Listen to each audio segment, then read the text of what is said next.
The following is a special presentation of the STL Ocarina podcast. And now, here's your host, Charles Berman.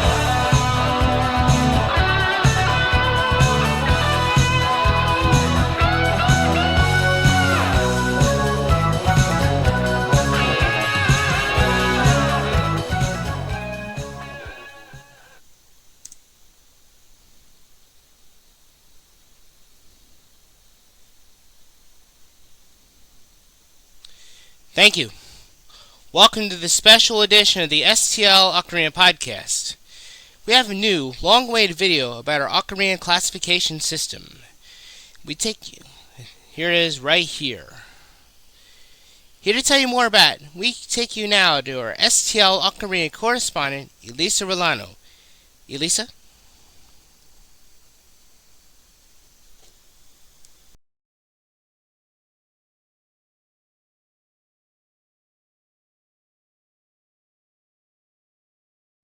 Over the years, we have seen a lot of discussion online about ocarina naming. Do tenor ocarinas really exist? And what do these names actually tell us about the instrument in our hands? Today, instead of debating terminology, we want to do something more useful. We want to explain how STL Ocarina classifies ocarinas, why this system came to be, and why, after all these years, we have no intention of replacing it. First, let's be clear about one thing. There is no single global standard for naming ocarinas. Different countries, different traditions, and different makers have all developed their own ways of thinking about the instrument. Some classify ocarina by pitch, some by size, some by vocal range, and that's not a flaw. It's simply the reality of an instrument that grew across many cultures, not inside a single system. Even in contemporary classical music, when composers have used multiple ocarinas in orchestral works, like in Ligeti Violin Concerto, the instruments were named in a very practical way. They were labeled based on the sound the composer needed, not according to a universal naming rule. In other words, naming has always served the music first. Before we go any further, let's get on the same page. What we are about to explain applies specifically to 12-hole ocarinas, tuned to concert pitch, meaning the note sounds exactly the way you expect it on a piano.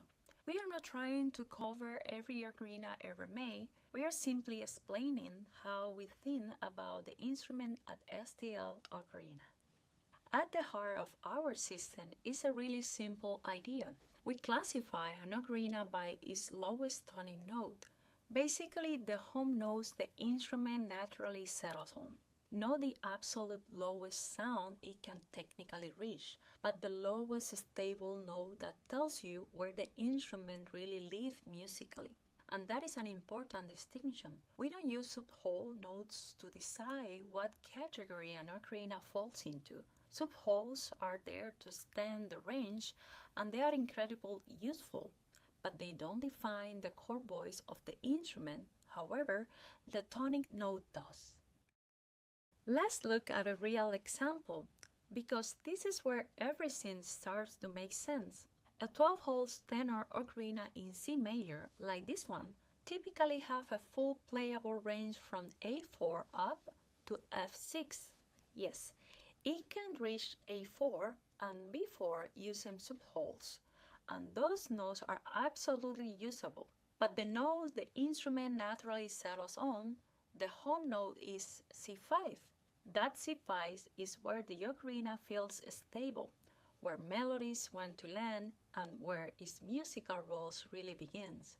So even though the instrument can dip below that with subwholes, we don't let those extensions note define what it is. In our system, because the lowest tonic is C5, this instrument is classified as a tenor ocarina in C major. This way of thinking mirrors how music treats human voices. We define them by where they naturally live, not by their extreme limits. And once you look at it that way, The word tenor starts to make a lot of more sense. In music, tenor doesn't simply mean low. It describes a role. Traditionally, the tenor voice sits between the higher voices and the bass, and often carries important melody lines. It is a voice that bridges registers at forms and connects the upper and lower part of the music. So when we use the word tenor for an ocarina, we are describing the same kind of musical function. We are not claiming a historical label, we are using the word in a practical, musical sense. It is a functional description, not a philosophical one. So here is how our system is laid out, all based on the lowest toning note, the home note of the instrument. If the lowest toning starts at C6 or higher, we classify it as a soprano ocarina. If it sits between C5 and C6, that is an alto ocarina. If the lowest tonic is C5 and above C4, we call it a tenor ocarina. If it starts at C4 and sits above C3, that is a bass ocarina. And anything with the lowest tonic of C3 or below is classified as a contrabass ocarina. Each category simply tells you where the instrument lives musically. Nothing overlaps and nothing is ambiguous. This is not a system we adopt later on. We have used this approach from the very beginning because as a professional musicians, this is how we naturally understand the instrument. It reflects how we think about sound, range, and musical role, not just on paper but in actual playing. Over time, it proved to be clear, consistent, and genuinely useful, so we have continued to stand by it. Different makers use different naming systems, and that diversity isn't a problem. It is part of what makes the ocarina world so rich. But at STL Ocarina, we don't follow conventions just for the sake of tradition. We use this system because we believe in it. We believe it is clear, consistent, and musically meaningful, and that it helps players understand their instrument more intuitively. This isn't about saying other systems are wrong. It's about standing behind a way of thinking that aligns with how musicians actually understand sound. In the end, names are only useful if they help musicians make sense of sound, and that has always been our goal. We know there are many ways to think about this instrument, and we would love to hear your perspective. If you have thoughts, questions, or experience to share, feel free to leave a comment below. Thanks for watching.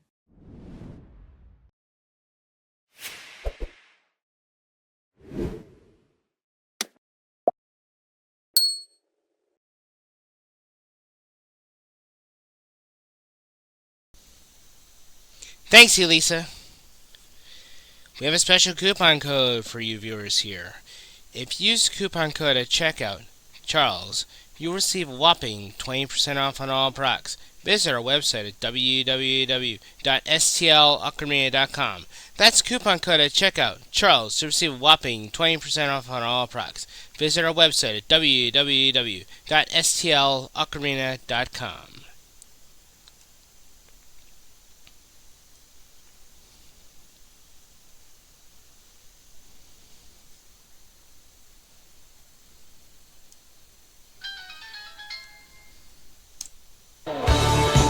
And that's going to do it for this special edition of the STL Ocarina podcast.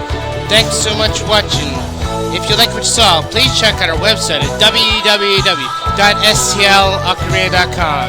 Subscribe to our YouTube channel and all of our social media pages.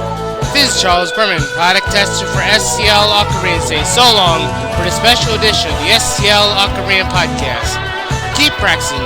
We'll see you next Thursday for more of the STL Ocarina podcast.